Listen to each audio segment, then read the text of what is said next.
Target located. Team Alpha in position.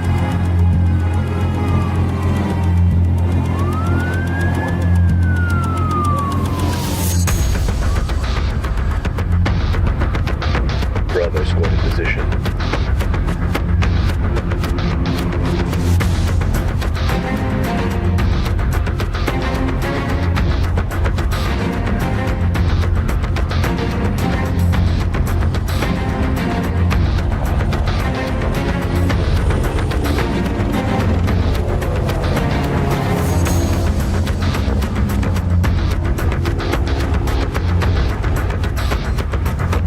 Don't move.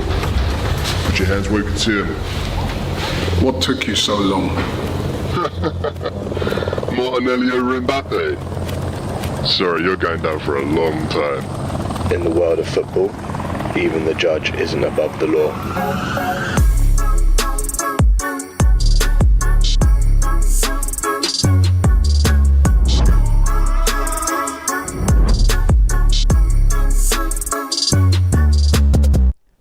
Yes, what's happening, people? Welcome back to another episode of FCM. You already know what time it is. Before we go any further, you've seen the trailer, you've heard the news, you've seen all the tweets, you've seen all the Instagram posts. Court is coming. Christmas Day, make sure you lock in. Make sure you get tucked in with your turkey. If you don't celebrate Christmas, that's fine. We still got an episode for you. But make sure you lock in. But away from court, because that's coming later in the week, let's address this weekend. The host here most, myself, Maya, of course, but I'm joined by some special guests to my left. The one and only AGT MVP of the week. 3 points in the bag. Looking good, my bro. Of course, we've got Doyle in the building as well. Liverpool representation, Liverpool fans. You've been screaming that no one's taking you seriously. We brought some representation for you. And of course, my boy, Podcasting Pepe, the waviest. The loser today, though. More than you believe. Hold tight, big fruit. For no reason. We still lost with style, lads. It's all good. No culture cams in the building today, but he sends his regards. We'll still cook him regardless. Listen, you already know what time it is. But before we go any further, you know what the tradition is around here. If you're teaming out this week, did what needed to be done, hold tight the 3 point collectors in the building. Hold tight them. Hold tight the participants as well. Listen. Takes two teams, innit? Takes two teams to tango. And then and you know, hold tight all the gold level members as well. We've got Kyle in the building. We've got another Kyle in the building. Maybe it's Kyle's until it counts. And we've got Lisa. Hold tight the gold level members, and make sure you slash the like button once you're coming in. If anyone else is not in here that you usually recognise, tell them to come in. We've got entertainment to get to you. Let's get into it. Blockbuster game. Liverpool 6. Huh? How many? 6. You know when they have to, they have to write. They don't put a number. They have to put in brackets. I think we were 1 goal away from that. From them writing 7. 7. 6, you know what it is, but yeah, like you said, bro. 3. Where do we begin? Where do we actually begin? Because can I reveal what Fuad said to us before we did our live stream on the COP TV? He's correct. He should. He said, "How about?" He made us a little peace offering. He's like, "How about?" We'll give you the win today. That's fine. You take it. Go top, Christmas, all of that. But he said, 2 legs in the Carabao, semi-final, we can go through. And do you know what? I shook his hand. But guess what? Yeah, listen. I'm taking it back. Because I want to win the cup as well. I want it all. And what you're up against. And I tried to get ahead of the bullet. And I say, you know what? Let's see if we can work a little something. Make a little deal with the scouts. Listen, we're dealing with top of the table, top of the Champions League. I knew today might be a long day. Did I think it was going to be long as it was? No chance. Because when I hear 6, I feel like there's a pause in there somewhere. But bro. Yeah, a little bit. Let's talk about the first half. Because, I mean, the first goal, I actually just held my hands up. Because I said, sometimes there's just bits of quality in the game where you just say, do you know what? Fair play, Trent Alexander-Arnold. That's just a world-class cross. Maybe our defenders could do a little bit better, but sometimes you just got to give credit where it's due. It's on the money, innit? Yeah. Second goal, great finish from Diaz. 100%, great What's a header? Second goal, for me, that's where a little bit of the alarm bell started ringing for me. Because I'm like, we've conceded that same type of cross from the edge miscommunication in the middle of the box for about 70% of our goals this season. Go pick out any random Spurs goal this season that we've conceded. Guarantee you look something. Crystal Palace, Brighton, West Ham, Arsenal. You go and take a look. It's a cross. Some way, somehow. Then you get back in the game at 2-1. Now, this is where so many times I've said to you over the season, I want to see game management from Ange. Once you get back in there 2-1, let's at least see it out to half-time, lads. Because tails are up all of a sudden. You lot are panicking a little bit. You're thinking, all right, maybe if we go in 2-1, we come out, start the second half well, we give them a game. Yeah. Why is it we can't even hold on for 4 minutes? 4 fucking minutes! We can't hold on. 3-1, you're going down now. Now it's like, okay, how ugly is this really going to get? Got very ugly. He got quite Was buzzed. it 5-1 at one point? Bro, it was 5-1 at one it was point. 4-1, 5-1, and I was still seeing my centre-back sitting on the halfway line trying to get in a foot race with Mo Salah. It's football suicide. Your football that you play What is are suicide. we doing, bro? And the thing is there was a part of me that was coming into this game thinking, look, we're playing Liverpool, top of the league, top of the Champions League, best team in the world, best manager, doing all the right things. If we beat them, it's a blessing. If we draw, well done, lads. But there's certain parts of the game when I look at it and I'm like, that's self-inflicted. That's stupidity from us. That's tactical issues from us. Ange, blood on your hands today, the way you tactically set us up. Naivety, bro. There has to come a point when you want to take control of a game, and it's not always passing out at the back, trying to cut a team with 1,000 passes. This isn't how you're going to win every single game. Do you know how Arne Slot has managed to get Liverpool moving this year? Adapting every single game. I look at the opposition. I play to that. If the game shows me something different, I tweak my tactics to that. And that's how every single game. Am I lying here, lads? Arne Slot. That's what good managers do. Yep. To be stubborn, to be naive, to keep thinking I'm going to play on the halfway line at 5-1. It takes one long ball from Trent. Once again, they're through in on goal. It's a joke, And bro. don't get me wrong, right? Arne Slot obviously would have taken the win in any way today, especially with what happened last year as well. But he's going to be really disappointed that we conceded 3 goals. Absolutely. And when you add it up, that's 8 goals conceded in the Prem in 3 games. 3 games, isn't it? Yeah. Which, we've drawn 2 of them, we've won 1. That isn't good enough defensively, and I think, you know, the high elite skilled players like a Virgil, you saw Salah was fuming at the end, McAllister, they're not happy with conceding 3 goals, and that's why in our player ratings before we couldn't give any of the centre backs and Alisson higher than a 6.5, even though they actually had a great game. Alisson didn't have much to do, but Gomez and Virgil, it was like watching them in 2018 again. On the ball, and then 3 silly goals that we concede, and it doesn't look good on paper, but bro, And it's crazy because that's one of the craziest games of football I've seen in the Prem. See what the Crazy, nature of the bro. game, lad. Yeah. We conceded 3 goals because of the nature of that football match. It was the last game of the Yeah. weekend, the one before Christmas. It's gung ho. You're playing a high line. We're constantly playing your game, but we had more clinical finishes, and that's why we ended up getting. And I across remember the line at last the end. year's reverse fixture where the whole VAR incident was a similar rock and roll game Yeah, it where it was was. back and forth like this. But we managed to kind of sneak out with that one with some, you know, some behind the scenes nonsense. Brown paper bag. Not even, This is- not even this is- behind the scenes. Right In front of the whole world, should we The say. whole movie This was in way front of we're us. gonna But smoke this Liverpool. one now, I was just like, oh wow, now we're really just opening up for them and just letting them have their way. I'm sorry, like Forster. The Yeah. first 10 minutes, I brother. know. The first 10 minutes. I know your Forget tweets. first 10 minutes. This The guy first hates 30 Forster, seconds, bro. There was something at the near post, and I was like, if we do not have a goalkeeper ready January 1st, I'm gonna fucking lose it. Yeah. Because I'm seeing Brandon Austin. I'm seeing every game. There's 2 sub keepers on the bench. Why are they not getting a spin? Why are they not? Isn't being one of them a given DJ? Bro, he's 37. Which one? 37? Alfie Whitman. Yeah, He's yeah. 37, bro. Whoa. The thing is, Forster was brought in as a stopgap.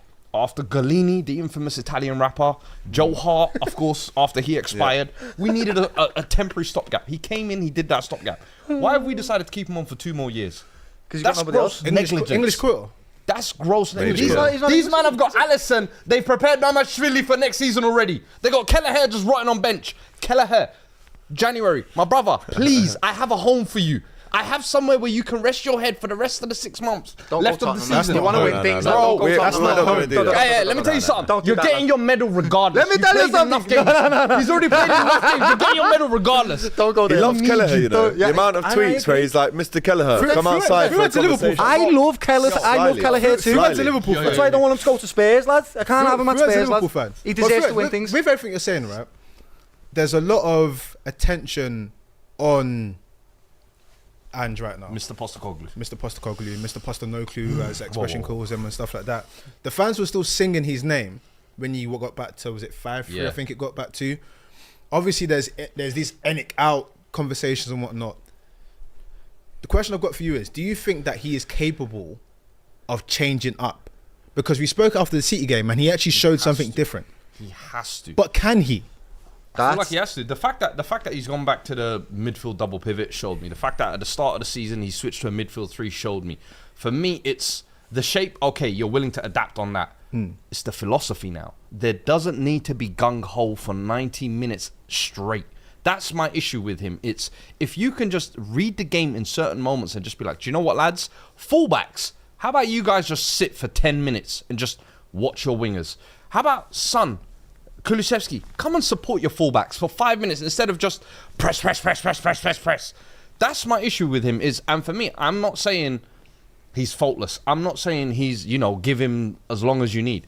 But there has to come a point when, brother, you need to address these issues because otherwise you're just going to keep getting slapped in games like this. And fans can sing all they want, bro. At the same time, we need results. We are currently 11th in the table. Second best goal scoring record. Third best defense on paper.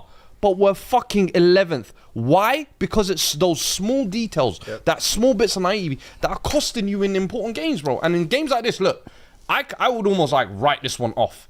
But if moving forward, bro, you've got Carabao Cup, you qualified now. You're in the semi-final against Liverpool back-to-back. Let me see that same naivety back-to-back and get knocked out like that. Get knocked out of the Europa League doing some nonsense like this. Get knocked out of the FA Cup to Tamworth or something like that, doing nonsense like this. I promise you there'll be no more singing. I promise you it won't just be Levy and Enoch they're asking to leave. Because that's the thing is, the fan base will trust you for as long as, you show them you're building something. The minute it starts to look like you've got your blinkers on and you're just looking at, all right, cool. Live by the gun, die by the gun. That's the infamous saying. Is he naive, arrogant, or incompetent? The three. I can't work Probably out. a mix of all of them. In reality, if you want to be a top manager, right, there's a lot of reasons why footballers that become managers very early on don't become successful. And it's because they don't have the tricks in the toolbook to be able to whip out, right? And he's supposed to be that fella. He's supposed to be a smart manager that plays attacking style football, and it's exactly what you said. He needs to adapt to the team that's in front of him. When Liverpool go to play Arsenal or Liverpool go to play against Man City, we change our game because we have to. Because we can't play and leave spaces open for quality players to just score goals. 100%. And that's, I was saying it to him on the stream. The style of football that you play is suicide. I have no idea why what you said, 5-1 up. You don't even want to stop us scoring more goals. You want to go at us consistently. Doyle, go at do you us. think this Mad. though, right? Because it was mentioned by Carragher and Henry on M&F on Monday night. Yes, he tells them to play the high line. Yes, we play my way. We are who we are. Yes, I hear all that.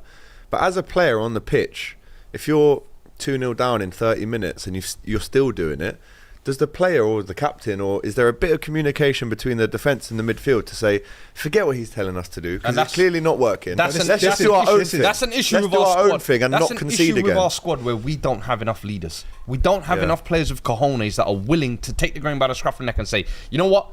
Ignore the manager's tactics 5 minutes. Let's just huddle in. Let's just see it out. Let's just, for 5 minutes, let's get some breathing space. I think that's hard though. And for me, I'm sorry, bro, but when I see Fraser Forster, when I see Archie Gray at centre back, when I see Dragusin, who now is looking like two cheeks of the same arse, I'm sorry. You have to adapt the way you play. You cannot keep playing as if you have Vicario, Van der Ven and Romero, because when you have those three, you can build that's out the the manager, back. You can play. That's the manager. And that's where I kind of lean towards the former two in terms of naivety and stubbornness. Right. Because for me, why are you being stubborn with Dragusin and Archie Gray and Forster, bro? This is suicide. But this is the thing. This is a guy that's come in and he is arrogant and says that pitch behind you, I win trophies my second season. He has come and said this is the way I play football, and arguably, like in your best moments last season when it was working, it does work. Is there an issue about quality of player? Potentially, because 100%. the players you got right now probably not anywhere near a level to do this. But are Spurs ever going to have the quality of player that you can do this and win leagues? I don't think so. You're never going to be able to acquire the talent that you need to take you to that level that you could swashbuckle and just wipe everyone. Like a Liverpool 2013-14, Exactly. But we didn't win the league that year. So that's where the pressure comes on the board. I'll be honest with you. That's where the growing frustrations of the fans are on the board, because even this summer, if we look at it, like you've got Ange going into his second season where you're hoping to see evolution, and what have the board basically given him? 3 18-year-olds and said, go and essentially win with that. And don't get me wrong, I'm excited by the talent that they are and what they could potentially become. But if you want to compete now, you've got to give them ready-made players. And January now is coming up. Let's see what they give him. In the summer, are you actually going to address any position? Because fullback depth, we're still missing. Centre-back depth, we're still missing. Quality out wide, we're still missing it. So outside of the first 11, it's still very scarce, honestly. But Listen, today's one of them days you've got to hold your lips. I'll let you put on about Spurs, but we've got to address Liverpool. Obviously, we've got the Liverpool, the head honchos, the Dudley boys, Liverpool with us. Let's speak about a few things. I know you guys have got to excuse us quite soon, but is the league yours now, essentially? No, we ain't got to sit here and say that. Don't. Hang on, are you not? No, you're not. Don't do that. I've already said it. Don't do it, lads. I've already said it. Get yourself sucked into that madness. This is like we should be sitting there. I love my team. I'm confident. No, but bro, so do I. Yeah. But why not apply the pressure a little bit to the players? Because now they've got to see this through. If we didn't win the league, you can look at me all like that, like how you want. What we want. If these players do not win this Premier League from now on, I will call that a failure. I agree. So I will apply a small bit of pressure, but they're not in the change room going, AGT's just said we're going to win the league here, so we better concede the last minute one at Newcastle. I'm not concerned about what McAllister thinks about my opinion, brother, because he doesn't care. Exactly. And I can't put any pressure on them players that they already haven't got. But that's just my opinion. I do think we'll win the league. Personally, myself, I don't want to put the pressure on myself to believe, right? After being traumatised, right? And I know Man City are considered out of this, right? The boogeyman's not here anymore. Yeah. But it's alright, the boogeyman's not here. Doyle's been traumatised. I'm looking under the bed and that, you know what I mean? This is a real trauma. And I'm trying to help him move through the trauma. He is. And I'm being like, Doyle, let me ask you this. Who's going to win the league? This is what I mean. It's all right, man. This is what I mean. It's okay, bro. We're not saying get the confetti. Like me for this bit. Come on, bro. We're not saying get the confetti, but think about this. Think about it like this. You have a Premier League legend that's about to surpass another Premier League legend who has just got to the... Great point. He's just got to double figures in goals and assists. The first person to get that by Christmas. Ever. He's looking to get 2020 in both. You've got 2 goalkeepers that can play at maximum level. You've got players coming back from injuries looking that great. You've got a manager that is managing the situation so well. You've got a confidence that even if you concede goals and even if it's been tricky in the last few weeks, you can get results. Yeah. I don't see why... No one's saying that you've got to get your banners out, but I don't see why there's not a confidence or a quiet arrogance, because I remember when everyone kicked Liverpool down for the way things have capitulated. You guys deserve to have a little bit of chest right now, because no one expected this. No one wants to join me. Football is a cruel mistress, right? And I've had it. But every single arrow points towards the direction of Liverpool to win the Premier League without doubt. Everything that you've just reeled off is incredible. It's exceptional. But I've also seen Liverpool not win the league after losing 1 game all season. So until we are right there mathematically, I can't really say it. But who's the most likely to win the league? Liverpool. And I'll tell you why. The most likely to win the league, not just because they've got the points on the board, because they're the most balanced team out of the title contenders, right? If you're looking at Arsenal, heavily defensively based, rely on set pieces a lot. I know they've just had 2 games where they scored goals in open play, but it took a while for them to get that with 16 games in, right? You're looking at Chelsea, great team again, attacking prowess, got one of the best players in the league, Cole Palmer, scored bags of goals, but in so much naivety and problems in the back that you cause your own problems and you can see goals as a result of it. Liverpool have a wonderful balance when it comes to, and I literally mean this, quite literally, everything. Experience, youth, yeah? We have talented players, we have hard-working players. We've got pretty much balance all over the squad. And I'll give you an example. Arne Slot came in, and he had an unbalanced midfield under Jurgen Klopp's system, right? And so what he did was, he went, I have got 2 number 10s, 3 number 8s, but I haven't got a 6. I haven't got a staple number 6 that can play a single pivot. Let's have some respect. I agree. Whataro, love you, lad. But when we're talking about Rodri's and we're talking about Fabinho's and Rice's, he's not quite in that category. Yeah. Love you, lad, but you're not. So what he's done is went, okay, there's me 2 number 10s and me 3 number 8s. I'm going to create a double pivot in this midfield to create stability in front of my back line, to cover the wing fullbacks that get bomb on forward constantly. And look at the stable football that we've had in the first 10 games or 8 games. I think we conceded like 2 goals. It was ridiculous. And I am confident that this Liverpool team is the best in the league right now, and this is our best opportunity to win it. I can't do it yet, lad. Well, I have to give a special shout out I love today them and I believe it, but I just can't. I've got to, just before we go, I've got to do a couple shout outs today. I thought on, Joe man. Gomez, unbelievable, bro. Like, I just Since coming in, We love him. since we coming love in, Joe and do you Gomez. know what? Konate is, in my opinion, the starter when he's fit. Yeah. But Joe Gomez, let's not forget how good and how little goals he conceded in that partnership with Virgil in 2018-19 and 2019-20. Joe Trent Gomez, and unbelievable. Champions Trent, as much as he does frustrate me sometimes with the lack of breaking his neck to get back, he shuts me up 5 minutes later with a cross that's like a All David day, he was doing it to him, Beckham like- free Yeah, kick manual, and you go, quality oh, of balls. all right, that's fair It's enough. exquisite. You're world class. He's the only player in the team with exquisite Yes. quality like that on delivery. Robertson, obviously a lot of shouts to have him almost crucified, if I'm honest, after the Yeah. last few games. Not us, And not us. he has to now be backed. Of course, you can go in January, it won't be, but you can in the summer, you can say goodbye to Tsimikas and you can bring in Kirkes as that understudy. Yeah. But you still don't get rid of Robertson. Never. Why would you throw that away, all the experience that he's got? Dominic Szoboszlai, man. I mean, now people and Liverpool fans realise why he starts every single game, bro. The energy, the harrying, he forces people into mistakes, he scores today. We'd like to see a bit And an more of assist that. as well. But that's why I call him the 90-minute man. Yeah. You can bring off a McAllister He's on right. 65. You can bring off, I mean, Gravenberch plays 90 every time. Yeah, he's true. But he's the Duracell battery that you go, actually, he's good. Because we were saying, bring on an Endo, bring on Harvey earlier, bring on Curtis earlier. But he Energy. survives that midfield because he can do the 90 He's still minutes. running the same from the And first Ryan minute to the last. Gravenberch, I mean, I'm preaching to the choir about him. You know, probably way before we did, Yeah. the potential and what he could go on to do. Now we're actually seeing it. And that's because of Arne Slot's little tweak.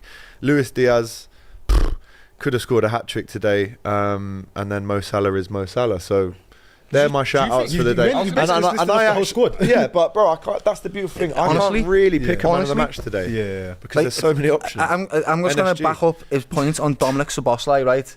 We have not bought the player that we thought Yeah. we had. We thought we were getting this playmaker. Highlight that scores. reels at, Yeah, at like 70 We yards. thought, we thought we were getting Free 7, brilliant balls over the top. We haven't got that. We've actually got a workhorse in number 10 position, which I've never seen be so effective Genuine ever. Ronaldo. It's insane. He can go from one end to the Genuine other. Ronaldo. It's Better. Dirk Kuyt. insane, A lad. midfield Yeah. Dirk Kuyt. Or like, Serious. honestly, or like Andy Robbo in the midfield, lad, just harasses and annoys every single opposition player, and For all he needs 90 now is just minutes. to add a little few goals and assists, lad, and he's finally found his role. Because I know a lot of people last season were looking at Dom and they were like, he's not kicking on the way we want him to in this 3 in midfield. But as soon as you put him at the top where he can run everywhere, it's worked. He's done exceptionally well. He really has, and he's It was found when his you were place. playing the 2 10s with him and Maka. I think Yeah. there was a bit of confusion as to who should go. But once you've given him that role, he kind of just found knows. it. He cleans up everything basically in between those lines. McAllister's the glue. Gravenberch is. That's what I'm saying That's about the Arne balance. Slot. He's give everybody It's the a balance. place in the team. It's Gravenberch, the word, Dom, it's the word. You've got a Lucho, proper team. Gakpo, they've all kicked on, and these were all players that people were worried about. Curtis Jones, lad, he's found a way to get maximum potential out of these individuals, and I cannot praise him enough. I'm so grateful, lad. So grateful. Before you guys head, because we've got Liverpool representation, I've got to ask you guys this question. Imagine your FSG contract negotiations are going on. If you had to rank the order that you sort out the contract negotiations, who'd you go for? That's really. I think they're all joint first, if Yeah. I'm honest. But that's not the case, though, is it? I know that's sitting all on the been fence, offered contracts by Liverpool. But Yeah. like, At which this one point. do you get over the line first? Because obviously, if you give one, it's going to affect something else. Like yeah. Trent, Virgil. If you're Virgil and you see that Salah gets a contract before you do, or signs it before you do, there's no ego bashing there. You're like, yeah, it's Mo Salah. If Trent gets the first one out of the 2, you'd go out of the 3. You'd go, well, he's the youngest. If Virgil gets the first one out of the 3, you go, yeah, he's the best player and he's the captain. Yeah, So it's impossible. It's an the impossible. goal is all 3, and we can So- do the tiering and stuff. But realistically, All of them are They're number all one. incredibly important in their individual spaces on the pitch. Without all three, we don't have. And the I'm system. actually leaning towards Trent. I was Yeah, I was after this game resigned, today, you see, but like, I was actually it's- leaning it's towards insane. Trent to stay now. Yeah, it's one of them, right? So, with the way I look at players that I want to keep is the desire to play for Liverpool. I think Mo Salah and Virgil, they want to play for Liverpool. Nobody wants Liverpool to win more than Mo Salah, mate. He wants Liverpool to win just as much as a Scouse kid like me, right? The only thing I would worry about, and And that's a half probably Scouse kid media like me. putting this in my head and reading it all, is Trent. You know what I mean? He might be a little bit looking at Real Madrid, and he wouldn't, because look at them lad behind me right now as a ghost. Go away. Yeah, he wouldn't want that, mate, playing with your best mates in Spain, sunny Spain, with the best team in Not the world. yet, though. Like, I get it. Give us I 3 get more it. years and I then you do. can do that. But if he stays at Liverpool, and I say this now, Trent, he will go down as one of the greatest right backs ever. Just like Gerrard, right? Gerrard didn't play for the best team, Liverpool team in our history, but he still goes down as one of the greatest midfielders that has ever played the game, because he stayed with a loyal fan base, and we celebrated him, lad. He'll be an icon in Liverpool and an icon in football. I really believe that. And that's up for question if he goes to Real Madrid. I don't think he won't be successful, but I don't know either. I know he will be in Liverpool. It would almost fall into the Steve McManaman bracket if he did leave Liverpool now. Look, can you compare McManaman's trophies to Trent? No, you can't. No. But, you know, we've met McManaman, and I think there is a bit of a sour Regret. taste between Scousers where they go, and actually, if you look back, he says it openly, Liverpool never offered me a deal, so what am I going to do? I'm going to go to Madrid. Yeah. But he could, if he stayed, we could have been talking about one of the best Premier League wingers of all time. Yeah. And if Trent does leave, there will be a sour taste. But he's won everything. He has won everything, and bro, he's paid but his dues. Paid them. he has, right? Gave you the but moments. Yep. you've got to stay. You've got to stay. Yeah, honestly. I said you ain't going nowhere. I don't care. We like- send Jared's cousins on your ass. Get more. You've had all the success. Get more And success. that's another point I want to add to. Gerrard's looked at as one of the greatest midfielders, right? And he's not going to win as much as Trent can. Trent can Yeah. win more than that man, lad. Yeah. And like, it's a big thing. So when we met Macher, I made up to meet Macher. He's a Scouse, it's great. But you know, if Gerrard was stood in front of me, brother, I'd probably capitulate. I wouldn't be able to speak. I'd be a puddle of Scouse on the floor. Yeah, I'd be finished. Puddle, you know. And that's what I'm talking Just a about. pair that of legendary 110s status. and water Yeah, all just round one it. tens floating on a bowl of and Scouse, some lad. fried chicken. Listen, guys, appriousate your time. I know Come you've on, got, bro. got some hard You guys outs. are killing it, Appreciate man. Thank you for that, They got lad. Thank Liverpool, you. man. Listen, Listen, man. hop Over through it. 3 So- points. Court Christmas Day, people. Oh, mate. Go show some love for these boys. the I work will be they put watching in. that on It's my Christmas Day. unbelievable, right? gonna be Unbelievable. fun. Yeah. So yeah, FCM Podcast, the biggest gonna and be the awesome. best. Love, Come love, on, G. love, Much love to you guys, man. Thank you. love, I'm love. 10% cooler now, boys. Yes. Nice one, nice one, nice one, nice one. Bless, Listen, bless. pod's still going on. Liverpool top at Christmas. Let me go through these super chats quickly. We have SFAA PK7, which says, "Where's the eye test merchant cams? 4 goals and assists." But yes, says, "Love a Christmas thriller. Big up gig today for the neutral." It was. Ethan Devilla says, "Ford, Mohammed, Kadani and Ange, welcome to the Honest Slots Penitentiary. Take yourself to cell block B, you bums. Bazookas hype." J100 says, "Let's have it right. Slots first season was supposed to be done out here after Klopp's supposed to be Arsenal's LOL phase 6. Slots phase 1. Andy says, "Fuad, did Tottenham miss out on Arne Slot?" They did actually, because we were linked with him. I think the year we hired Nuno, I want to say the summer we hired Nuno or the summer we hired Ange, I think it was. But one of them, I remember we were linked to a lot, but he rejected us, to be fair. So I think You have to hold that. Yeah, You have just to gotta hold that. it. He had his eyes on bigger prize, and look he's where he is dead, now. but- You know what I mean? Football's King says, "Is Spozzo the new kite?" That's what the conversation was just now, right? Who, Dirk Sobo? Kuyt. Yeah, Is he Sobo. the new Kai? Yeah, kite. Oh, Dirk quite- Kuyt. yeah, to be fair, I quite like that, but I think the Ginny. I think he reminds The me more Gini of Gini. Ronaldo is That- a doing good that one. dirty work, but I just think he's got that little bit of technical excellence about him I as hear well. it. I hear it. Listen, smash the like button. There's like 3,000 of you. There's only Hey, 400 likes. Make sure you go and smash that. Listen, Cam's not here, but we're gonna address United. So before the game kicked off, I'm already saying my dud of the week is the United admin. The Talk to me, admin why? came out and said, "Let's give them 3 points for Christmas." And I retweeted, "This could end very funny." Lo and behold, they gave Bournemouth not only 3 points, 3 goals. bro. This is the second time that Bournemouth have beat United 3-0. Back to back. 3-0. And like, let's have it right. We will get into Rashford stuff, but what do you make of the Amorim era at the moment?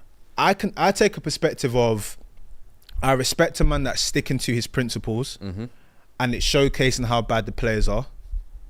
At the same time, not to compare the situations, when you say that Ange has to adapt, do you take that same sort of principle with Amorim and the fact that the system, even though he hasn't got the players for it, he has to maybe adapt to what he's got at the moment? Because right now you're looking at the United and you're like, this looks cheeks. Yeah, it's a double-edged sword, isn't it? Because you're kind of damned if you do, damned if you don't. Me personally, I think stick with it. And similar thing, like even with Ange, what you do is you tweak it within games. You tweak it before games, after games, whatever. But I just think if he now all of a sudden abandons his back 3, back 5 philosophy and says, you know what, I've come to the realization 7 games into my tenure, this Premier League is a lot harder than I thought, and we need to... It just shows to me that you didn't really believe in your plan A in the first place. I think right now, even in this game, I think XG-wise, they were 2 point something they had compared to Bournemouth's 1 point. They had more chances to win this game, but they just don't have the quality there. For me, I think once Amorim gets a couple of windows, 2-3 windows, he gets his players in, quote-unquote, like Ten Hag did. Ten Hag got his guys in and still chose to abandon his philosophy, never go back to it. You know what, I've got my guys and I'm still playing this survival football. If Amorim sticks with this philosophy, which I think right now is getting them performances, but maybe not the results. All that is showing to themselves is the players aren't up to standard. Certain players, guys like Højlund, when they're looking at guys like Garnacho, guys like Rashford, who you're seeing him give it. He's pretty much, since coming in, that's the one thing I will give him credit. He's given every single member of this squad a chance, an opportunity to show me. By in there midweek, Ten Hag hasn't shown you. Here's a chance for you. Show me. And now it's up to the players to show them that they can play a part of this system. If you can't, Matt Salama, you will see the exit door very shortly.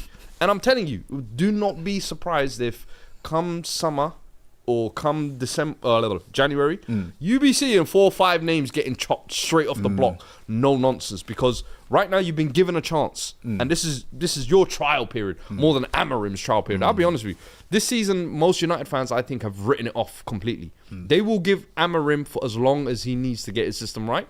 It's these players that are on trial right now, and results like this, it just goes to show you can change the manager, but you cannot change the same scrubs that are out there. Facts. And it's the same scrubs still underperforming. Again, like I said, I don't want to conflate the two, but at the moment, Spurs are talking a lot about Enick. Last year, Enish, there was a lot of conversation on Blucher and Bowley. Yep. I would like to bring the conversation. And production, please help me with a poll. Can you ask the lovely people of the FCM community, has Ineos's time so far been successful or flop? Because all I see in the newspapers is cutting costs, annoying fans, kicking out people that have worked at the club for 60 years. The roof is still leaking. Backing the manager and then sacking him after giving him an extension. After giving him 700 million or 600 million to spend on players they didn't utilise. Now you've got a situation where the incumbent manager has a lot of mess. If I'm ranking Ineos' time so far, bear in mind everything that happened before it. Ineos, innovation. Ineos are looking very funny in the light. I cannot lie. I don't know. Let's call a spade a spade. For for the mantra they came in with, for what was spent so far, okay, you got the cups and everything. But where Manchester United are right now, Ineos are looking very funny in the light. And now they're banking on giving Amorim money to make up for the mess that they've caused initially. Yeah. The thing is, though, it's a weird one because they've come in, all this cost-cutting stuff, I think it's just what new ownerships do, in my opinion. I think anytime there's new ownership in a business... Sorry, they didn't give 600. They gave the money towards the end and whatnot. They've not been part of most of the spending. I think the cost-cutting part of it, I think that's that. I think in terms of backing Ten Hag in the summer, that's what you do as a board. You come in, the manager's there. Because we always get told to keep him on. We always get told. Last year. What did the board come in when they do? They put their man in charge. 100%. But then they reviewed it last year, remember, after the FA Cup, and they said, okay, we're going to give this guy a little bit of a trial period. The last thing we can do is give him essentially a lifeline and then not back him, because then it looks like you're trying to basically undercut him. So they've backed him. Now, for me, I think the smart thing was you actually sacked him. As a board, if you see the underperforming, you sack him. Similar thing with Ashworth. They saw this brother, all right, we gave you a contract, you ain't doing the job.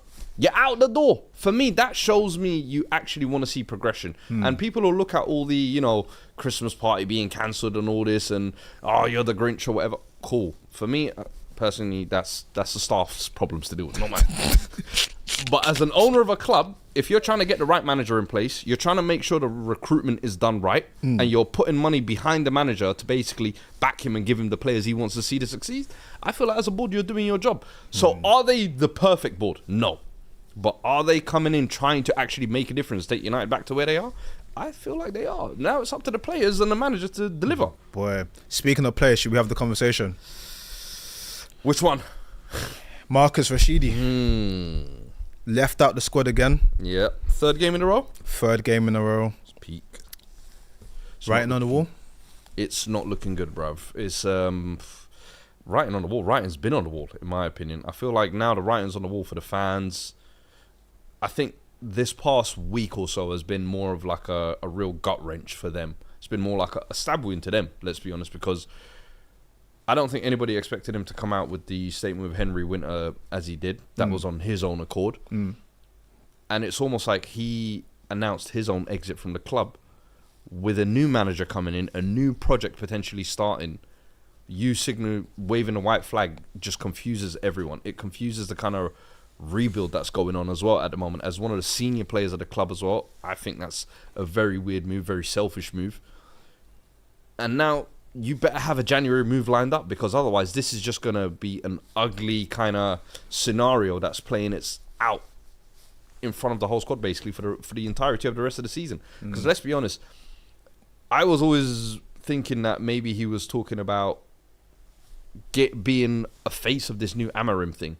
But it seems to me that Rashford, I feel like over the past 7-8 years maybe, it's just kind of worn him down, I'll be honest with you. Just being at United, being the face of this club, being torn down by the media at every single opportunity. I go to an NBA game, I go to dinner, I go and see my girl. No matter what I do, I'm damned. So do you know what I need to do? I need to leave. And I think there is a case for that, where it's a clean slate for both club and player, and it's probably what's best for both. But I think the timing of it, the way it's done, was all a little bit funny. It kind of reminds me of Ronaldo's random interview in the middle of the season, Lukaku's random interview in the middle of the season. It's just one of these things that doesn't need to happen, but then when it does, it's kind of like, how the hell do you deal with this now type of situation. So it's a tough one, I think, for United. I think it's a tough one for him as well, because I'm sure he's dealing with a lot of shit in the back. But I feel like he should have done it in January or maybe towards the end of the season. It's mad because with United, right, like in the last week, what I've seen is a lot of fans kind of be like, damn, this is not the way it was supposed to end. I think there was a group of United fans that had like a real close like sentiment towards Martial and everything he did, and then how his career progressed. It was like, that's not it. I think with Rashford, that's even heightened. It's like, you're the local lad, you broke through, you've done so many amazing things. And I think the problem with him is sometimes in these sort of situations, you need a change of environment. I think where this is really techie is he's kind of forced through the change of environment when the environment was potentially going to change anyway, because let's call it what it is. Amarin's been good since he's come in. You've seen development in certain players already. You've seen the way he speaks. So for a new manager to be saying that, I watch the way people train, the way they speak, the way they carry themselves, and I can only bring people that are ready to come with. Yeah. It shows that even with this sort of new thing changing, it wasn't enough for you. And if it is time, then it is time. But I can't lie, like, as someone that's seen academy graduates leave and stuff like that, it must hurt to be like, we thought it was going to be you, we thought you were going to be captain, we thought you were going to lead the revolution to promised land. And realistically now, you take him away, it's just Kobe Mainoo now. And if you think about United have that. Garnacho. Garnacho's not the same though. He's not like They got that boy from Atleti, man. Yeah, it's not the same. No, it's like homegrown. Like, this is one of our own, like local lad, like Withenshaw. Exactly. So I think it probably hurts even more that it's like, damn, like we actually thought that you could lead this. You know what it means to be United. But sometimes players need new environments, man. Like 100%. we've seen the best and we've seen the worst of it. it. For me was that statement that you're saying Amarim said when he came out and said it in the presser. Yeah. He followed it up with both him and Garnacho are dropped for this game, but it's not a disciplinary thing. Yeah. They're back in contention for the next game. The very next day, he puts out that statement, and I'm just like, bro, you've literally just shot yourself in the foot type situation. So, yeah, listen, you can say it's kind of been a long time coming and maybe both players need a fresh start. I just think it could have been handled better. Close out this season almost like a goodbye season to United, if you like. And at the end of the season, if you drop a little love letter saying, guys, I've done my 7-8 years, I want a new fresh I'm sure nobody will hold their grudge. Similar like we did with Harry Kane. Hey, go spread your wings in Munich, bro. Go do your thing. Still we no ain't gonna trophy be mad though. at that. Leave your boy Harry alone, yeah. As long as no rashes. Let me go into this super chat. Jason J says, if you look very closely at the goals United have conceded under Amarin, most of them have been from set pieces or from individual errors leading to goal. The sooner Amarin gets competent players, the better. I agree. That is interesting, but isn't the set piece thing coaching? It is, but then set pieces, I always believe, can also be a reflex of the last regime. True. Because sometimes you just get into these habits of just ball watching or just standing in certain zones and, yeah. I hear it, man. City, other side of Manchester. Mr. Pep Guardiola. 1 win in 12. Hey, Mr. blood. Pep Guardiola. No win since Halloween. Pepito. Pepito. We are watching. Hey. We are watching Pepito. So I put a tweet out. What did you say? And I said in the tweet that I'm a little bit annoyed because, in my personal opinion, if Jose Mourinho was doing what Pep Guardiola was doing right now, I saw them trying to cook you for this. it would be viewed very differently. Now, when I said that, Why did you say this, Mayor? I completely forgot. Explain to the people why you said this. I said it because, in my perspective, I've seen Pep Guardiola come out and talk about self-harm.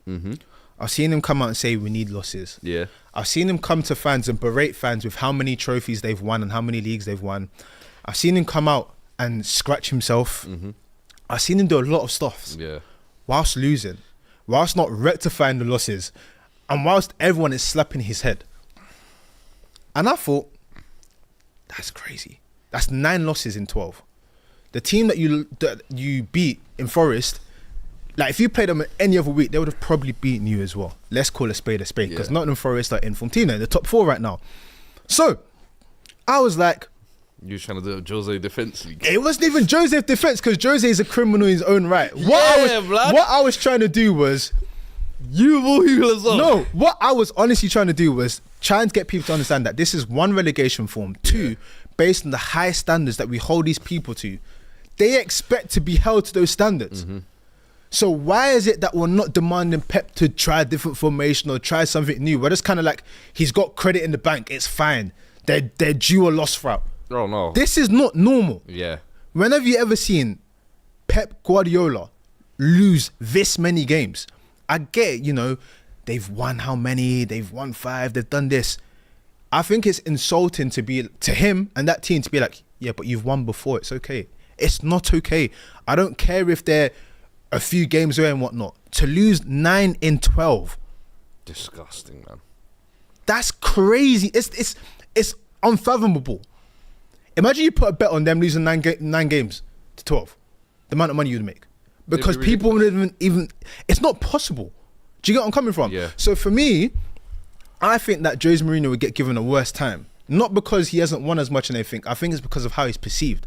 I think people are scared to criticise Pep because of all his greatness. But you should be more likely to criticise him because it's like, why is this happening to you of all people? Yeah, but I think it's also the fact that he's done so well for so long. He's literally left his imprint everywhere he's gone.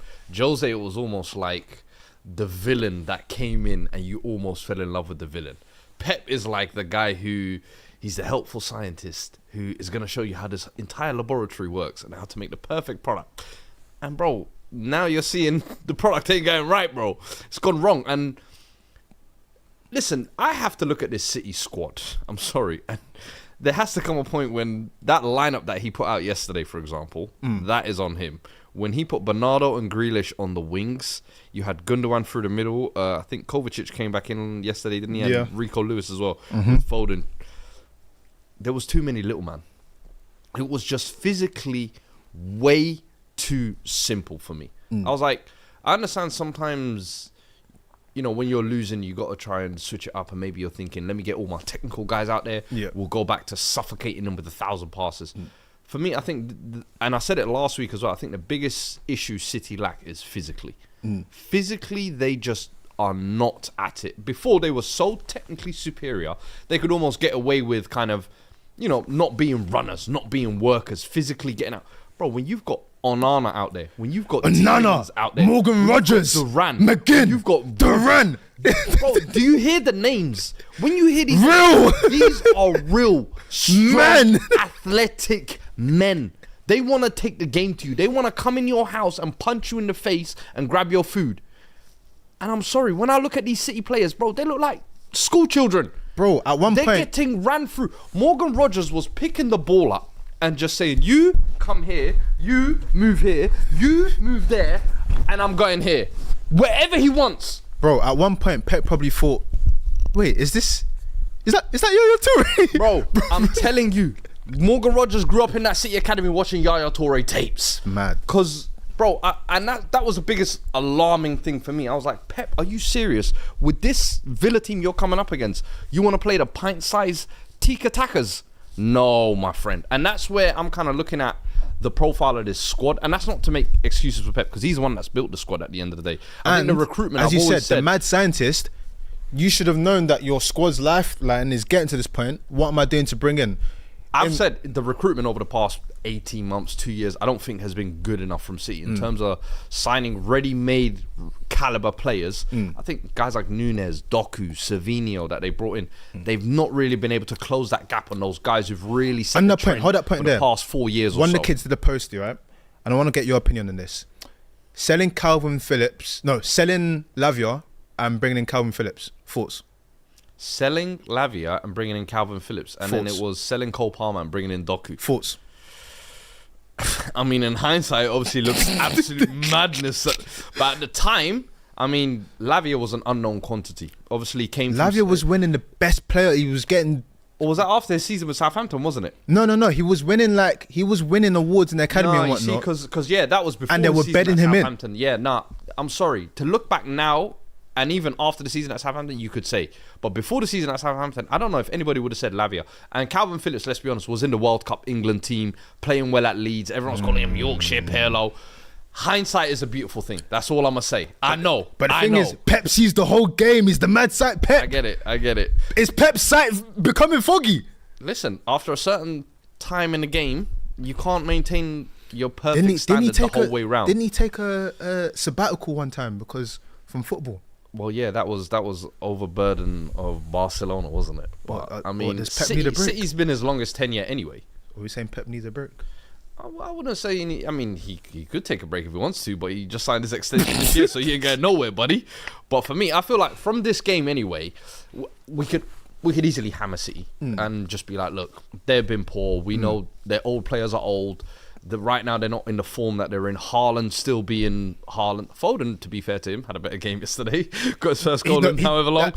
I know it's not the Foden standard, but it was better than what we've been seeing. Foden was looking out there looking like Conor Hurahan, bruv.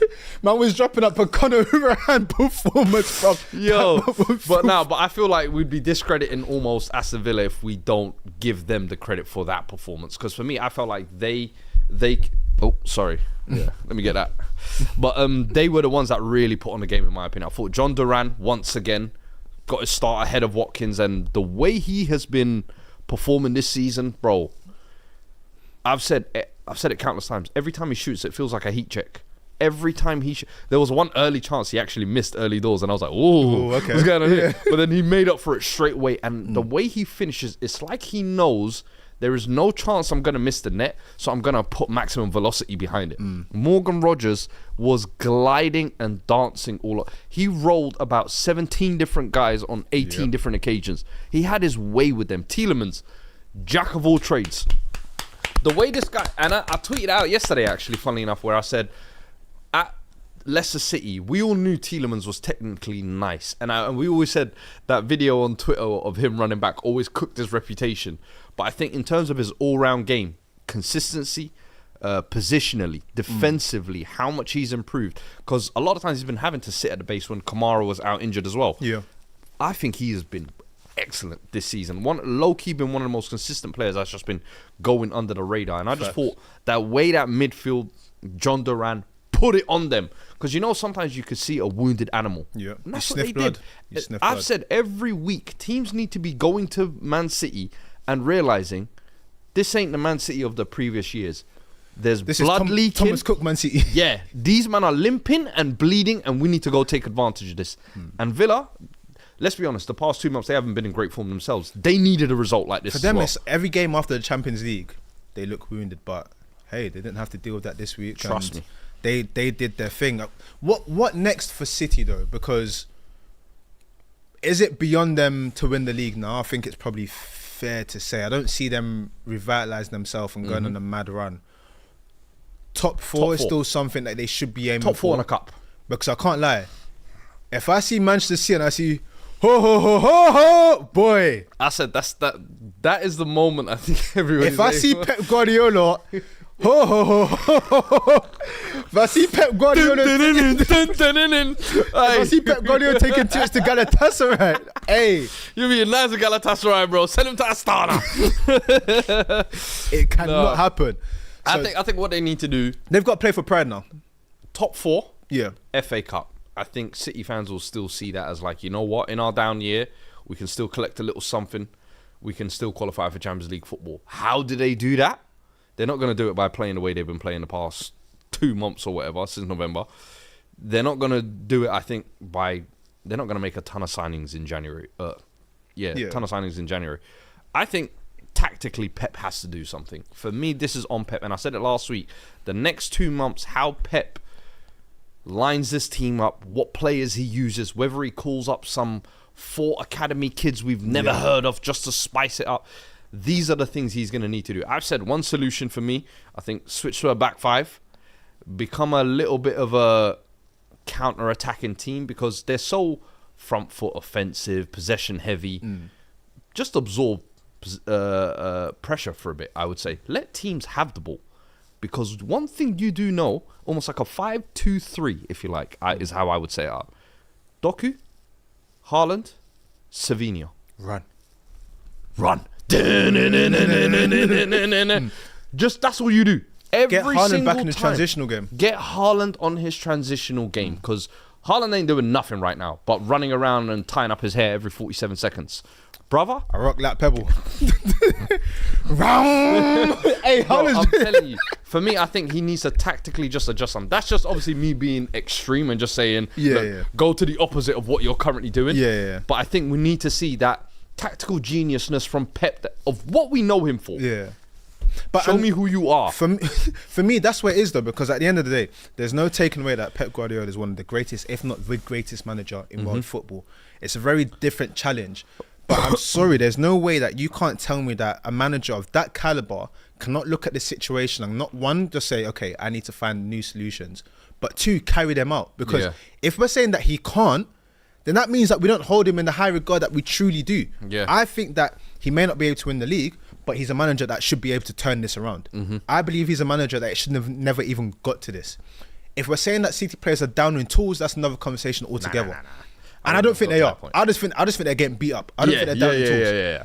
Kyle Walker maybe, but I don't think City players are down in tools. So it's about him turning around. The question I've got for you is: do you think it gets worse before it gets better? Or do you think that the turning point's coming soon?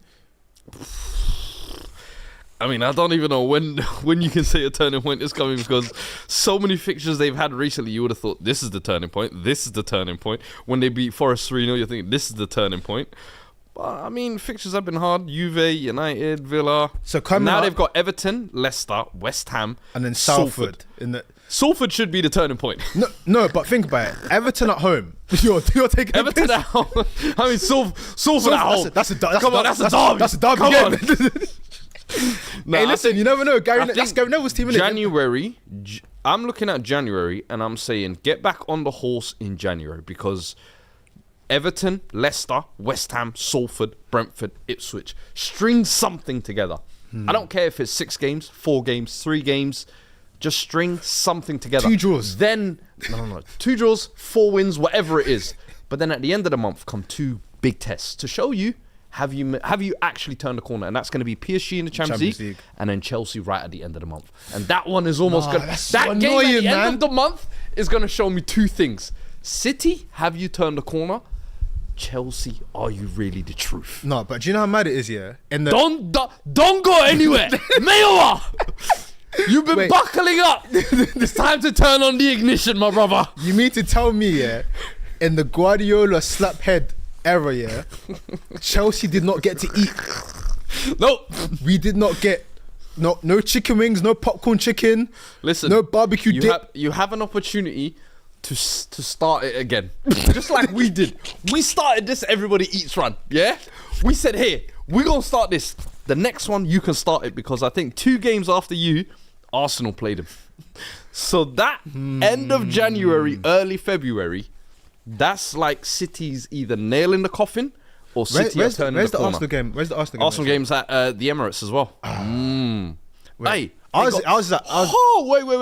They got Chelsea, Bruges. Yeah. Let's do Premier League. Chelsea, Arsenal, Newcastle, Liverpool. All 4 in a row. Maresca, can you get a win at the Etihad for me, please? And then they got Spurs after that. Again, they actually got 6 crazy games there. I can't even lie.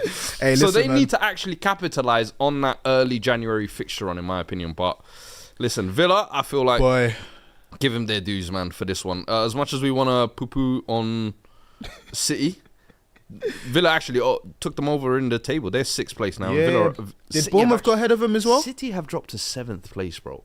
When was the last time you saw City outside the top 4? I couldn't tell you.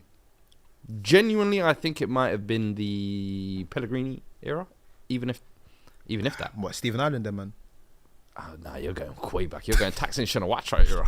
Yo, crazy. Hey, City, ho, ho, ho, ho. Don't let it happen, boy. Listen, it's happened to the best of us. I've had a Europa conference. I won it, to be fair. Didn't you finish 11th one year? Or 10th? Let's not talk about that.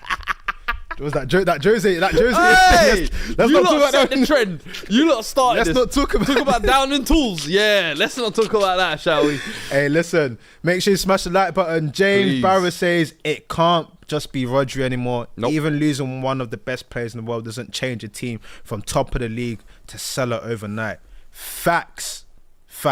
Rodri couldn't have been this oracle that held it together. They're saying that, you know, the Spider-Man, when Spider-Man's in front of the train and he slows it down, you're telling me that was Rodri.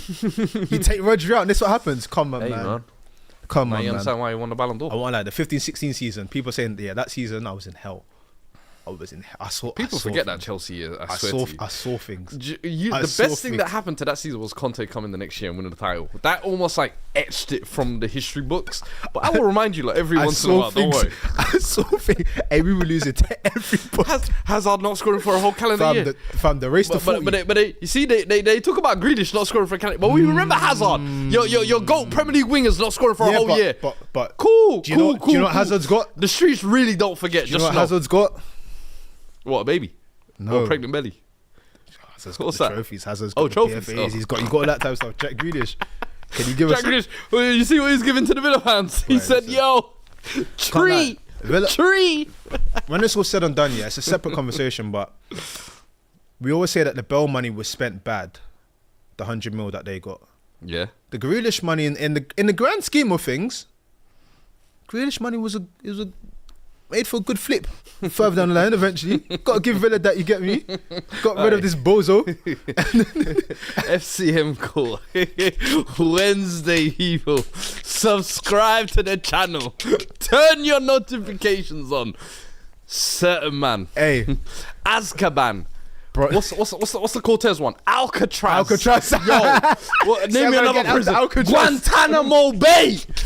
We sending names. Rikers Island. Hey, HMP Belmarsh.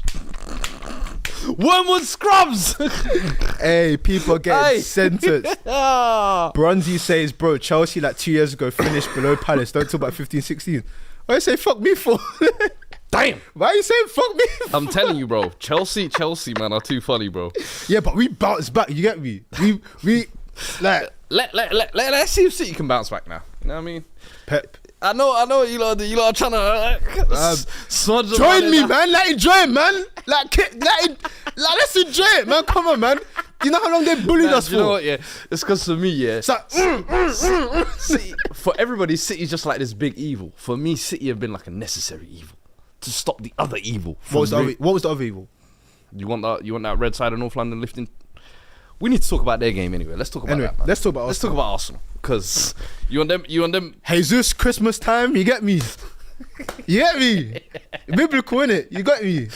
Bro, Biblical. Gabriel is a funny guy. I can't lie. He said what midweek hat trick against Palace, Should have got a hat trick again. and then to be fair, he should have. There was one chance I actually The felt him on Havertz his goal. left foot. Yeah, No, the Havertz goal. He hit the post, didn't he? yeah. No, it was But the nah. Havertz goal. But yeah, nah. With Arsenal, obviously the corner allegations have been loud, but they're somewhat seeming to find goals again, which is good for them. They are 1 point behind Chelsea. Mm-hmm. I think the great thing about the goal scoring thing is it helps the goal difference significantly. Yeah. And those things can't be undervalued right now. With Arsenal, you get momentum, which is great, but the headline is Little Chilly Star Boy on crutches. Have they said how long he's going to be out for? They haven't said, but to believe in on crutches, and I know he's a Christian, but I don't think he was doing that to celebrate Christmas. I think he's injured. It's a wounded one. Yeah, Well, and it's the busiest part. So even if you're missing, let's say you're missing 2 to 3 weeks, that's about 6 games. Yeah. Based on the amount of fixtures you got and everything. Well, listen, just touch on the game quickly. I think that's the kind of performance and result I think Arsenal fans have been looking for in the league all season and kind of been searching for, if you like. 5 goals. I think Jesus scoring 2, Havertz breaking his little mini goal drought. Yep. Who else scored?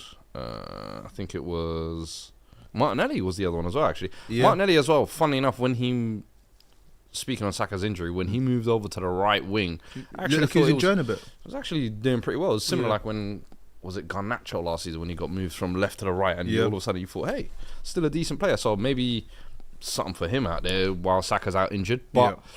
how big is that injury now going to play into this? That's obviously going to be the question over the next couple of weeks. I think it's one of them things where Arsenal fans probably feel cursed at this time, where as soon as they get Jesus back and everybody's kind of back fit, you know, the Lord giveth, the Lord take away, as some man was saying yesterday. I'm like, yo, fairs.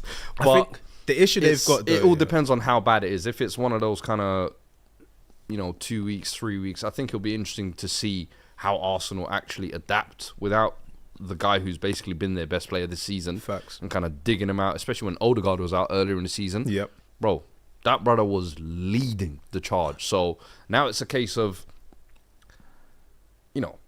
the rest of the guys need to step up. And in all honesty, I think maybe a little bit of reflection time for Arteta to be like, hey, maybe I don't need to use this kid for 90 minutes, 400 games a season, because I think there was some, I don't know if you've got the stat there or not, but they were saying, like, I think Hazard's the only player who under 24 has played X amount of minutes, and it was like the highest number ever, and Saka's only 3,000 behind that. Now, we all saw how Hazard's career, basically after 28, the guy could barely play, and his Madrid career was basically just on the injury bed, retired at 31. So we've seen so often, whether it be with Rooney, with Michael Owen, R9, so many players where when they break out, when they're 16, 17, and they're used so frequently. And Saka, credit to him, he loves Arsenal.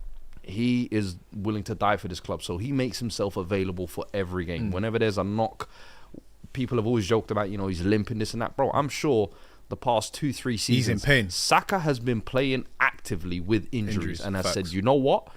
I see here, I am one of the leaders of the dressing room. I'm doing it for the badge. I need to lead by example, and credit to him. That's real men. Yeah. That's what we salute. But at the same time, there's that downside where once these injuries start happening, you don't want it to become a theme. You don't want it to become a thing where now your body's breaking down on you. And I genuinely think this needs to be a time for Arteta to reflect. One, to say, all right, January's around the corner. Perfect time to maybe get some recruitment in. Perfect time to look at the board and say, hey, look, once Saka's out, look how our form dips or whatever. So for me, sorry, bro. On this year, you make a great point, and for me, it's one thing I always have analysed about Arteta. it's not a scrutiny of Arteta, but one thing is he always overcompensates for the decisions he makes. For instance, I spent loads of money on defenders. I'm going to make a shape and system that suits that. I've not bought wingers, therefore I'm going to utilize my wingers into the ground. I've made Havertz my pinnacle and my striker. Therefore, I'm going to just keep going with it and make sure that it works. Like, yeah, I've played him in the midfield sometimes, but this is what I want. This is the idea I'm going to make. I keep doubling down on it, which is fine. You live by your sword, you die by your sword. We said the same thing for Ange. But there comes a time where you have to assess the situation and say, okay, do I need to look at this decision again? Because if you're seeing Saka potentially out for 4 weeks, in the business part of the season where there's loads of games and everything, and you're not going to get the checkbook out and make adequate recruitment, that's on you. Because at the end of the day, Saka should not be utilised this much anyway.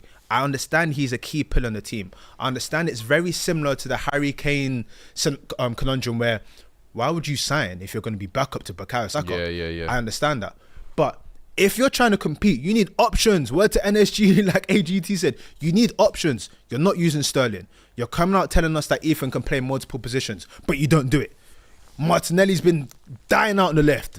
No change. Saka's been literally dying physically. No change. My brother, at some point, we need to see something different. Otherwise, that thin bar of soap, it's going to break. I wholeheartedly feel that this injury is fully on Mikel Arteta. I can't say it's because of fixtures and whatnot. It's how he's utilised Saka now. Now he has to hope that Saka's not injured for too long, and when he comes back, he can just get back cracking.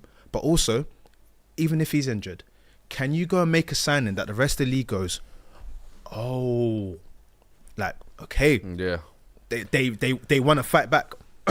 Go on, do something.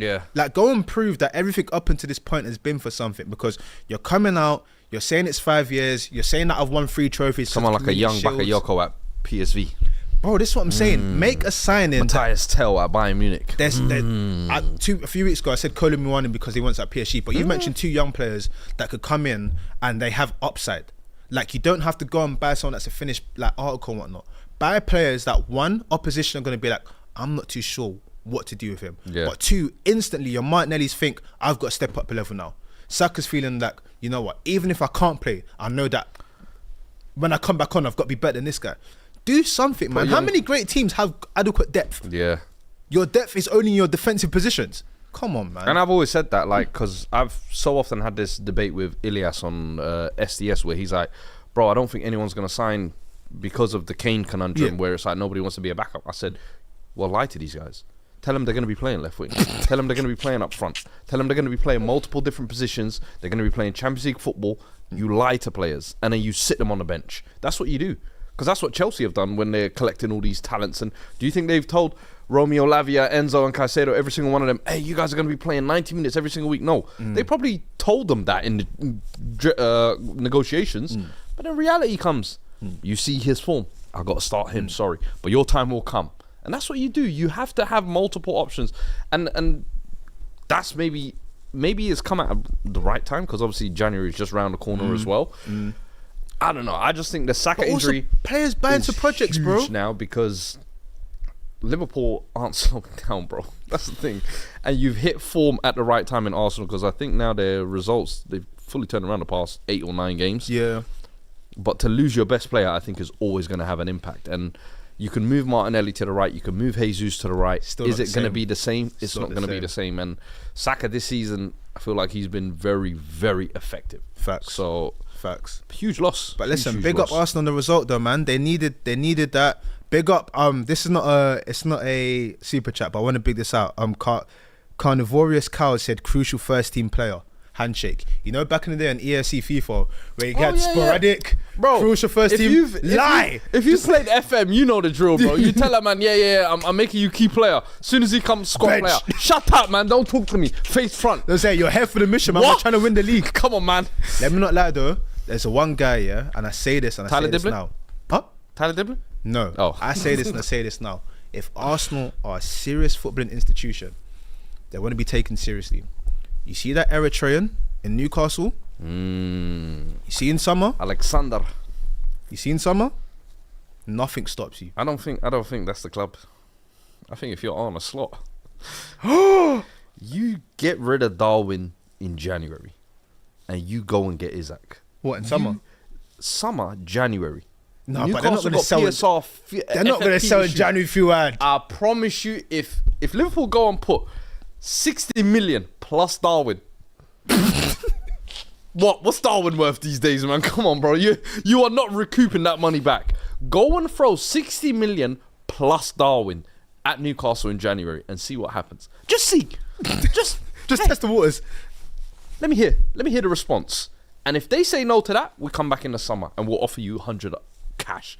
For me, the Arsenal sounds like the dream move because he sounds like a Londoner and all that. But bro, Liverpool are needing a 9. They're there for the title. He joins that team, he takes over. He goes Arsenal, he's just going to be the side man to Odegaard and Saka, bro. Hey, Isak at Liverpool, man. That might break the meta. That is going to break the meta, I'm telling you. Slot, I want my 10%. Damn, listen. Let's go into Chelsea, though.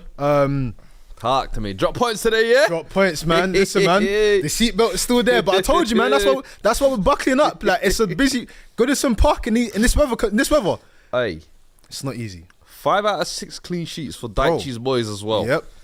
Real It's men, not going boy. over my head, bro. Real men, They were boy. saying he's getting relegated. Listen, they might not score, but one thing they're not doing at the moment, We don't they're concede. not conceded.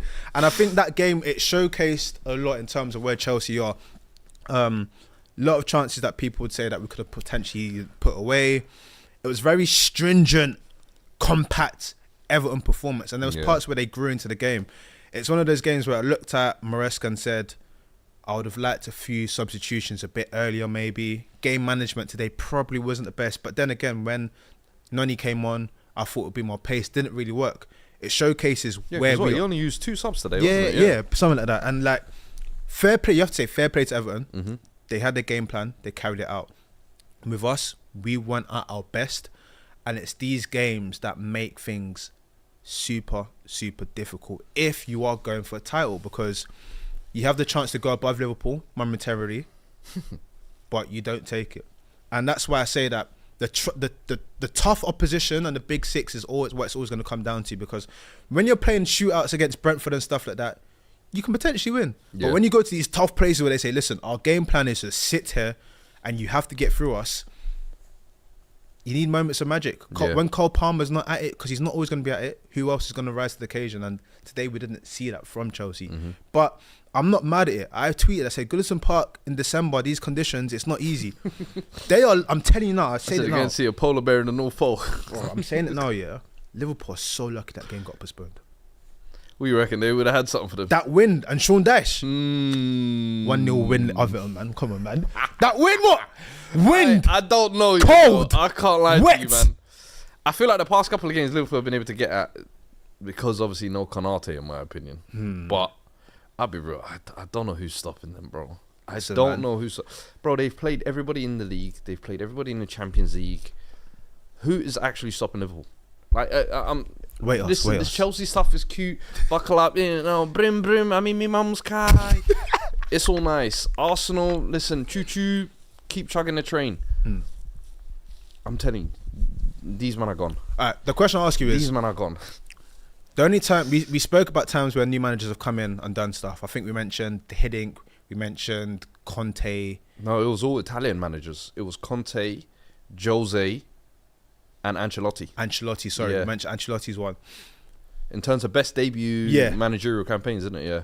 With again, I'm not going to put your Ange's one in there, but Ange kind of shook the whole world last season, and then it self-imploded. But you get what I mean. He won back to treble manager of the month and one. Everyone was like, "This guy's amazing." It imploded.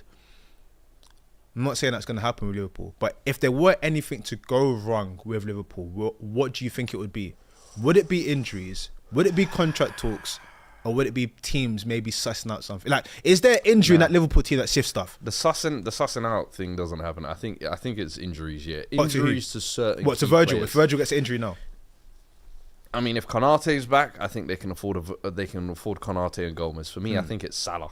Salah's the one who I think he's got like 60% of their goals or 65% of their goals this season. So I think for him, even in terms of creativity, I think all of Gakpo's goals pretty much seem like they're always assisted by From Salah. Yeah. Yeah, I think him and Gravenberch are two injuries that if they were to happen, I don't know if they have a like-for-like replacement. I don't know if they can, similar like Saka going down, I don't know if they can replace that level of gap. That's the only thing I can see them derailing. But even so, I do think in January Liverpool will strengthen.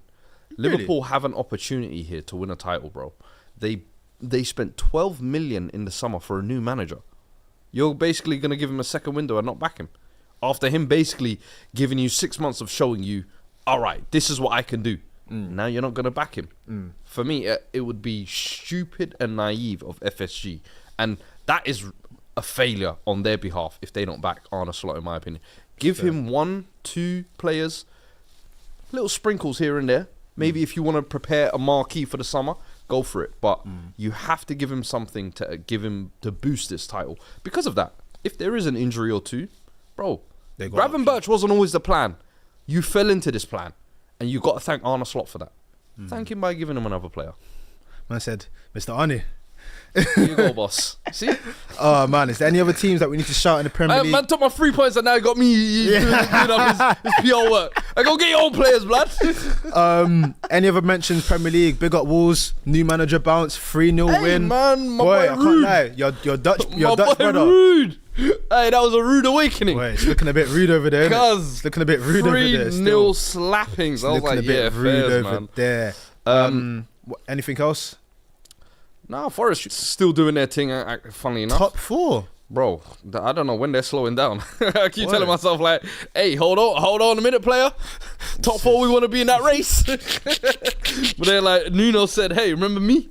So they're 31 points at the minute. Bournemouth, 5th place as well. I feel like we should have given Bournemouth a little bit more flowers. In the I mean, we can quickly do it quickly now because they're Iraola, man. Like, he's beaten Pep. He's beaten Arteta. He's beaten Ange. He's beaten all the top managers, basically. Bro, the guy is doing a fantastic job there. And take into account he lost his main striker last year, Dominic Solanke, 19 goals, scored today as well. But Evan Nilsson obviously came in. Enes Unal, 2-2. He's doing a job there, bro. I can't lie to you. Justin Kluivert looking like a decent player, finally.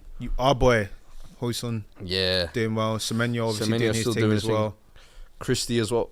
And of course, we got to talk about the young talent. The Supremo centre-back, Dean Huijsens. Because at the start of the season, me and my boy Mayo, we sat here and told you, watch out for that boy. And for a few months, we had to hold it. Because Senesi just weren't budging. And we were like, yo, Zemeni, Huijsens, that's going to be the pairing of the future. Bro. And now he's just a chill guy scoring goals. I love it. Just a chill guy. Every day, chill guy. I'm just a chill guy. I love it, man. I love it. Should we go champs and duds? Let's do it. So, my dud of the week. No, let's start champs. Let's start champs. I've got a unique champ. I've got a champ for Louis Barry. Oh. So obviously, hey, send in your champs and duds as well, because I always feel like every week sometimes we forget some champs and duds. Yeah. But you lot in the chat always let us know. So let us know any champs and duds you have from this week as well, please. Definitely. I've got Louis Barry. So people that don't know, is he playing for? He broke out of West Brom. Yeah, he broke out of West Brom. Got a move to Port Vale. Villa. Then went to Barcelona. Yeah. Didn't work. Came back to Villa. Then he's been here, there, and everywhere. Played for MK Dons and whatnot. At the moment, he's on loan at Stockport. He got them promoted last year. Batting up this year. Villa have called him back from loan. Huh? Villa have called him back from loan. Oh, okay, because I saw him score a couple screamers, but I didn't think... So Villa have called him back from loan. They're so actually going to use him, though. I don't know if they're going to use him or they're going to loan him for a bigger move. Better club, probably, yeah. I like Remontado's story. Like, he's a good player. You know, when everyone's showing that picture of Musiala and Bellingham in the England camp for that time when they're like, they should be playing for England. Louis Barry was the lead in the line for that team. So yeah. I'm liking the fact that he's restoring the feeling a little bit. So I'll give him a champ. I know you like to delve into them lower regions of the English league as well. So I'll give him a champ. You got champ? My champ, I have to give it my favourite gaffer, Mr. Cholo, Mr. Diego Simeone. Once again, showing, hey, look, dark arts. Even though I can evolve and do some attacking football, the dark arts will never die. Lives within me. I was born, mate. I was born in the darkness. Yo, the fact that he can still shit house a 2-1 was it against Barca? 96th minute goal. Love and it. And he ran down the tunnel. Big up yourself as well. He's been coming in clutch with some of the goals he's been scoring. He has. Big price tag they paid for him in the summer as well. Facts. I thought, listen, Barcelona, slowly dudding this season as well. I can't lie to you. I'm putting them in my duds because how they've been acting the past 7-8 weeks. Hansi Flick, you introduced me to a vibe you can't maintain, bro. Boy. What's going on? No, your mom, no What's party as going well. on? No, your mom, no party as Hey, well. listen, you're hanging your hat on a 17-year-old. It's mad. Good luck. Speaking of that though, you said that's your champ. My dud is whoever decided it was a good idea to create one of the most wokest things I've ever seen in football, of two rivals walking in to the fixture together. It's bad enough you have to walk side by side when you're walking out to the pitch. Yeah. But to walk into the stadium, Barcelona, Nah, I can't Atleti. lie to you. That was disgraceful. And that, for me, is where Barcelona, you lost the game. That, for me, is where you lost the game. They tricked y'all. They tricked y'all. They tricked you. They did the Aubameyang Mings to you. Gone. They got you full softened up. Soft belly use. You fell for that. They tickled you. Oh, man. I can't. That honestly might be the most woke thing I've seen in football over the past year. Like, let us actually. Let us know the most wokest thing in football. The most woke thing you have seen in football. Teams walking in together, Into having the stadium. a chuck. Bro, I saw Soyuncu and Araujo laughing together. They don't even speak the same language. No. What are they laughing about? Imagine going into war. You're going to war in the same vehicle as the enemy. Just walking, everyone's like, yeah, man, I'm really looking forward to the game today, man. What? Nah, that's too woke. That's too woke. Listen. But that's my dud. Who's your dud? Duds, I think Man United. We have to go again. As an institution, a record we have to go label. again. I'm sorry, you can't be losing to Bournemouth back-to-back seasons. 3-0. And on the other end, I'll give Iraola a champ.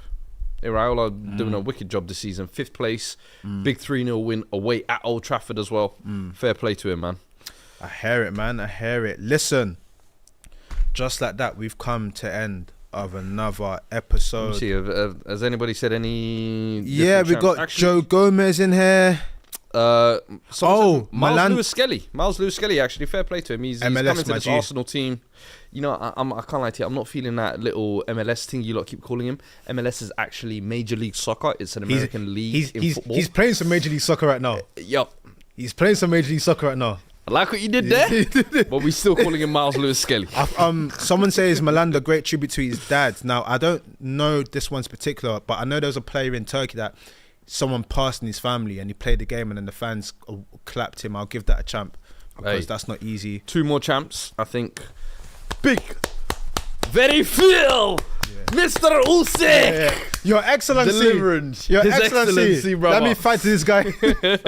Big up. And then I want to give a big shout out to Robbie and the AFTV team as well. I've seen them in Abue. Sierra Leone with Abue He's a funny and guy. some OGs out there. Yeah. Listen, I always love Geoff. seeing when Mandem touch base with the OGs, you know, just to Yeah. see how life is going on. Yeah. But also touching the soil and Yeah. homeland as well. I love it, man. So fair play to Egyptian him. King. Yep, you got fam. He's the player with the most Mohammed. double goals and assist seasons now. He's overtaken Wayne Rooney. Wayne Rooney had 5. Mo Salah officially has 6 Double doubles. double doubles. Yep, officially the most player. You saying is I he come for that tweeted- Henry record? Well, I mean, I believe. Correct me if I'm wrong, chap. But I believe he's 1 goal behind Henry's Premier League goal target, and he's chasing down his goals and assist record of the 2020. So Salah! This is a special ALS challenge for you, brother. if you can go 1 December without, I'm joking. Yo, that is my challenge to you, Salah. You know, don't post it. Whatever you do not. Top of the table, top of the Champions League, double before Christmas. They ain't seen this shit before. You're on a historical run, brother. Don't fuck this up. Do not fuck this up, Mohammed. We are talking to you. This is a special message from me to you, brother. From one akhi to another. Calm down. Don't do it. Calm down. Put it down. Remove it. Stuff. Hey, listen, that's the end of another episode. Like we said, PSA, public service announcement. On Wednesday, we have a very, very special episode for you. A lot has gone into this. A lot of work, a lot of production value, Netflix. a lot of input. Hit us up. This is special. So we would super appreciate if you could watch that, like, share it. Let us know your thoughts. Please. Let us know your thoughts on the cases as well, because there's some serious cases there. We put our necks on the line with some of these cases. I can't lie. So make sure you go and check that out. Culture Cams will be back with us hopefully the next time we record. He had a little emergency. Had to Indeed. you. There are special guests in the court as well. I will not reveal anything. There's no sneak previews as well. Special judges, There's- special cases. There's a lot that happened. There's a lot that happened. So make sure you tune in. We are obviously podding over the festive period as well. So I Course. believe we will be back Next Monday to cover all of the fixtures as well. So late make sure one you as well. like, share, subscribe, and listen. If you celebrate, have a lovely Christmas. If you don't, enjoy the festive period. Take some downtime. Happy reflect. Kwanzaa. Hey, Like, share, subscribe. We're out, man. We will see you on Wednesday. FCM Court is back. Target located. Team Alpha in position.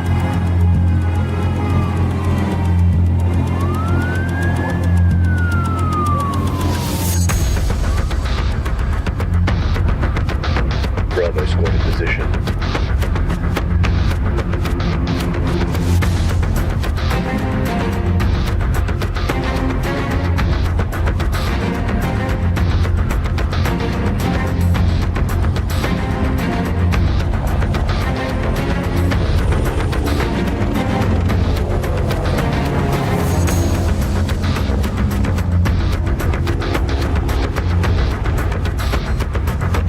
Don't move. Put your hands where you can see them. What took you so long? Martinelli over Mbappe. Sorry, you're going down for a long time. In the world of football, even the judge isn't above the law.